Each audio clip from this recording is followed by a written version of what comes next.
Oh, what's up, good people? Bash Mutumba back again with another episode of Ugandan Juice, the biggest entertainment stories that are trending in the Pearl of Africa. Well, this time around, I know it's been really a long time, but I'd like to start off with a story that's happening in Makerere University. It's not entertainment per se, but it's a very pertinent issue that needs to be talked about anyway. So yeah, there is another strike in Makerere University. You know, it's very painful to see that Makerere rarely gets solutions to its problems besides striking.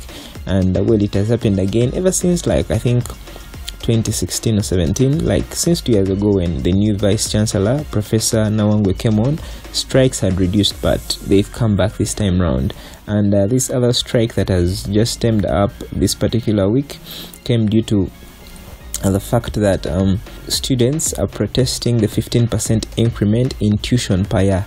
Well, to put this into perspective, after every 5 years, there will be an 100% increment in tuition. For example, if a course has been costing 1 million shillings, then after 5 years, it will cost 2 million shillings. That's how this increment is working. And many of the students are protesting it and claiming they are children of peasants, they're not rich people, and that the people that make up these policies don't have their children in Makerere, that their children study abroad. So, and many other things mentioned by these student leaders.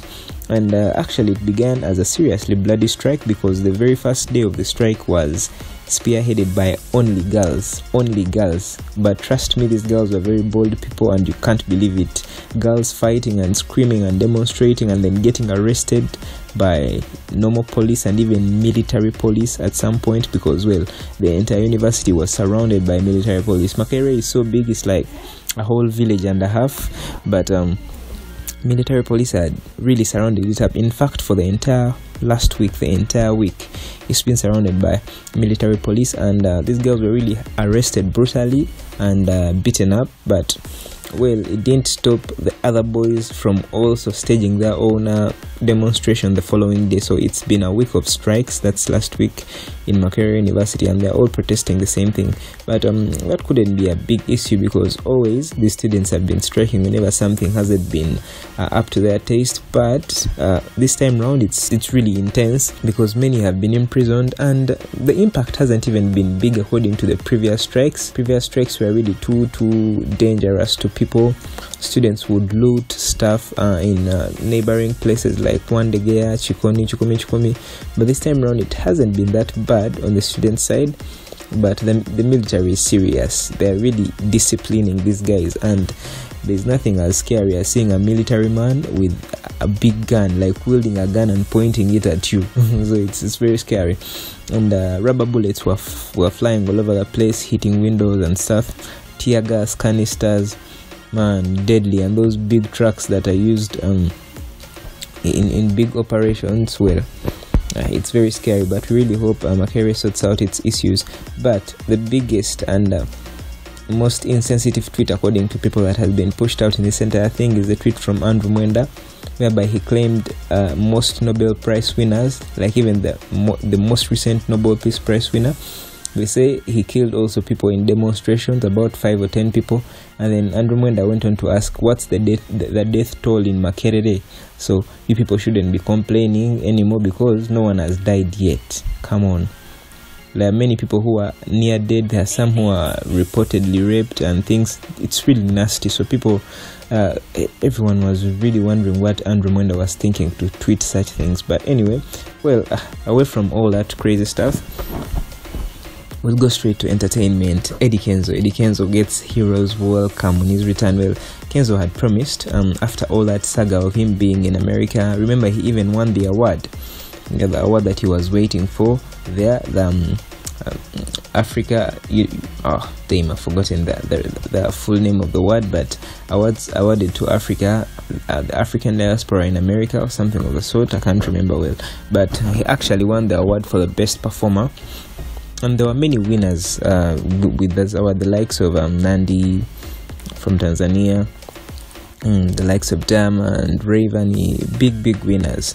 And well, Eddie Kenzo represented us pretty well. Uganda, he's always the only one representing us, and it hurts that we, the people that are supposed to be proud of him, are never really proud of him. Many of us are not proud of him, and we don't show appreciation for what he does for us. So Eddie Kenzo, during that time in America, that's when he got the news of his beloved wife Rema being married off to someone else. And the thing that hurt him most was Sheikh Muzata coming up and saying that he's a love nigga, he's not serious in relationships, he can't marry, so Rema has survived him and is now with a serious man who is going to help her live the best of life and make God happy.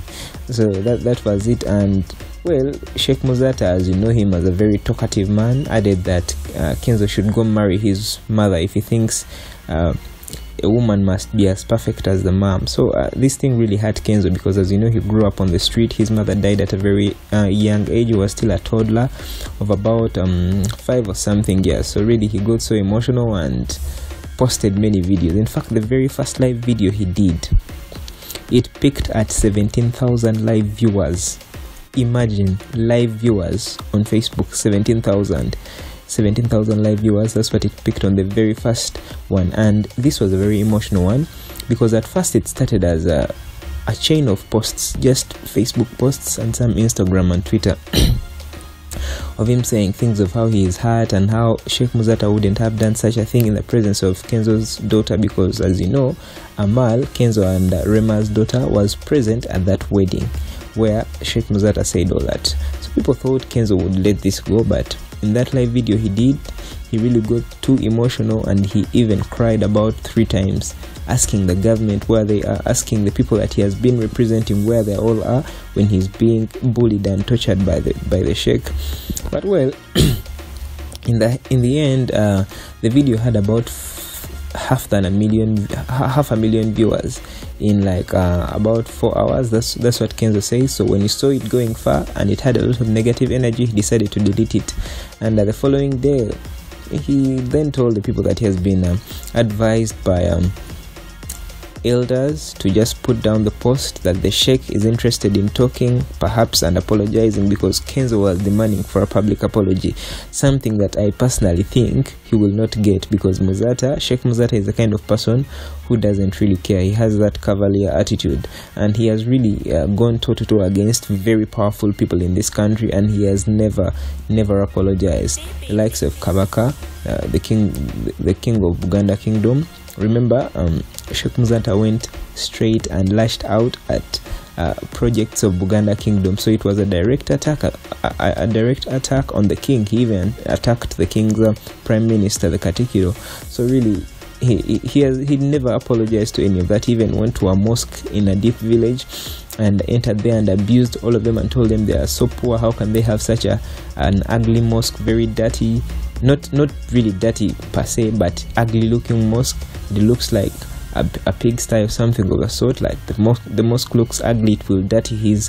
It will soil his beautiful, expensive kanzu. Like, he has said very many nasty things, to a point that people like Bobby Wine have also gone against him at some point and demanded him to apologize to people, but he has never really apologized. So whenever Kenzo said that, I just felt bad for him. He would have thought of something else, because Sheikh Muzata is not someone that has such ethics to apologize to someone when he wrongs them. He will never admit that he's wrong anyway. So yeah, anyway, Kenzo's post of complaining to everyone for not caring while he's being tortured and molested brought attention, and he revealed that representatives from the State House and various other people, politicians and religious leaders, reached out to him to apologize on the Sheikh's behalf. And he also added that various people too talked to him and told him to let this go and live better. Like, older people should be respected anyway. But according to Kenzo, he says even before all that, he had never met the Sheikh. He had never. But it was through his friend that the Sheikh had called and begged to speak to Kenzo way before this event. And what hurts him most is that the very same person that he told about his problems of home is the same person that really insulted him in the presence of his children and the entire country. So that's why he was hurt. And I think that hurt him apparently is the fact that Sheikh insinuated that Kenzo having many earrings in his ears and chains and stuff signifies that he is not straight, that he is gay or things of the sort. So really he was so hurt, but he showed and vowed that when he comes back after the award ceremony, which he actually eventually won, that he would sleep at Chivuli Mosque where Sheikh Muzata sits, that he would sleep there every single day till the Sheikh comes and puts them into a union, him and his mother, Kenzo and his mother, because the Sheikh said, if you feel like you want every woman that you want to marry to be as perfect as your mother, then go marry your mother. So Kenzo says the Sheikh should marry me and my mother together. He should put us in holy matrimony. So, well, it was just weird. But later, after that thing of people contacting Kenzo and that, he asked his fans to cease fire, and when he came back, really he received a hero's welcome. Many people welcomed him like he was overwhelmed, as if he had come back with a BET like he did last time. He was very, very overwhelmed by the reactions and the reception of the people at the airport. There were many people that received him, and police really came and intervened because the crowds were very big. And apparently, according to some journalists, many people died in this entire scuffle actually, of police and Kenzo fans. About 4 killed, allegedly, according to that journalist. But anyway, in the end of it all, Kenzo took the bright side of it. He made lemonade out of the lemons and decided not to be hurt anymore by the word love nigger, or being called love nigger, and he decided to brand himself the president of love niggers in Uganda. Well, Semie Kozo or Naughty Boys, he's now our president. Kenzo is the president of love niggers in Uganda. Anyway, on the other side, just a few slaps. That's what Nwagi says. Winnie Nwagi has revealed that she actually beat up her maid. She has incriminated herself because earlier, Winnie Nwagi's maid went to the media and to police and reported that she was really battered badly by her boss, Winnie Nwagi. So the housemaid was claiming that it was something small that she drank on a cup that Nwagi usually uses, and then Nwagi really beat her terribly and assaulted her to a point that she couldn't walk. Yeah, she was really, really badly hit. That's what she says. But well, Nwagi hadn't talked much about that, and her management, Swang's Avenue, was having everything in control. Other artists like Gravity went and visited the maid in the hospital and things, and it was all getting settled. But then, when Winnie Nwagi was approached by the media for an interview, she decided to just incriminate herself. I think this is why most of the artists need PR specialists to handle their issues and not just them speaking out every single time, because Winnie Nwagi, when asked what happened, she said it wasn't anything big. I just lost myself. It was just a few slaps. I didn't expect her to go to police. Imagine. She said it was just a few slaps. Imagine. So that means she was already incriminating herself. Yeah. So if this were to be taken seriously to court, Nwagi would be heading to prison for assault. She incriminated herself, and really these people need to be taught how to handle PR. But anyway, on her very same case, Winnie Nwagi, I think, in my personal opinion, I think she needs anger management classes. Like, they need to help her out, because she has a very, very, very tough and bad attitude towards people. Because even there is one time when she insulted a journalist who just asked for an interview, whereby the answer would have been simple: no, I'm not taking interviews, or I'm not giving interviews now. Simple as that. Yeah, it wasn't a forceful thing that, hey, talk to me. No, it was a simple request for an interview, but she really bashed the journalist terribly, and she was later forced to apologize by her management. So really, I think management of artists need to handle them better and teach them on how to speak in the media, or never to speak if they're not sure of what to say. Well, another story now. This one has made real ruckus around, and this one is about Amanda and Sheila Gashumba and God's Plan, the boyfriend, and Grenade Official, that new artist. Well, Amanda is a friend of Sheila's, and there's a video that circulated with someone on a call, and a call in what would I say?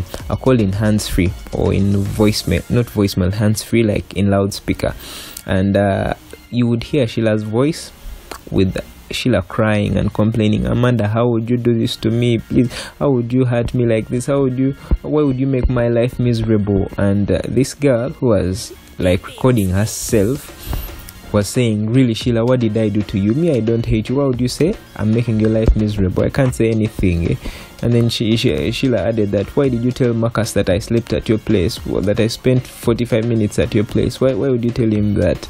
And Amanda was like, really, that's all I told him. I didn't tell him anything. Put him on, and things like that. It was more of a denial thing, but it was a very sad voice note because Sheila was actually crying, like real tears. You would feel it.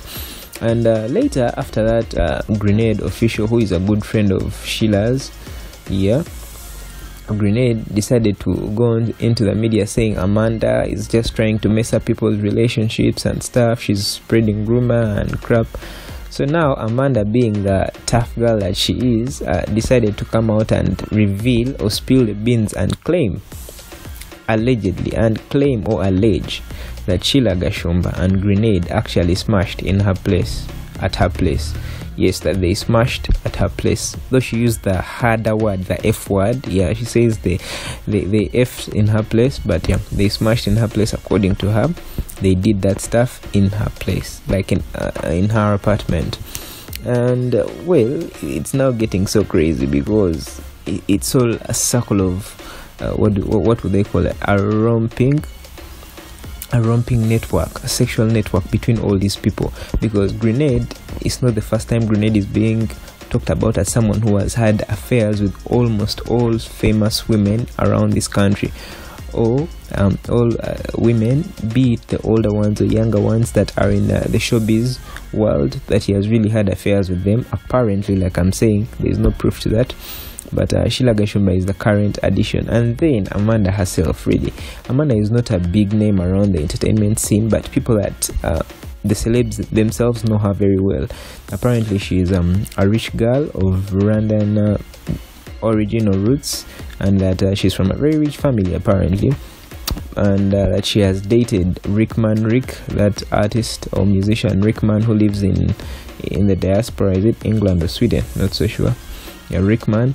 And that she has also dated Grenade. So it's just a whole circle of romping sexual network between these guys, and it's worrying, really. It's very worrying. But the saddest thing is that video, and well, I hope it gets played by my producer for you to hear if this is really Sheila, because some people claim it can't be Sheila because they see a UK number, but then God's plan was living in the UK for so long, so I'm really sure most of his numbers are UK numbers. You know, WhatsApp calls, that stuff. Or she even would have been in the UK. It's very possible that she was in the UK because these people fly easily. They have the money, so it's very possible. Yeah, but you'd listen to it and tell me whether you think it's actually Sheila or it's just a fake audio or voice note. Happy. Hey. Why would I, Sheila? Do I have any problem with you? Sheila, do I have any problem with you? Sheila, do I have any problem with you? Exactly. And that's what I told him. I told him, Marcus, Sheila spent 45 minutes in my apartment and she left. Can you put him on phone, Sheila? Can you put him on phone? Sheila, can you put him on phone?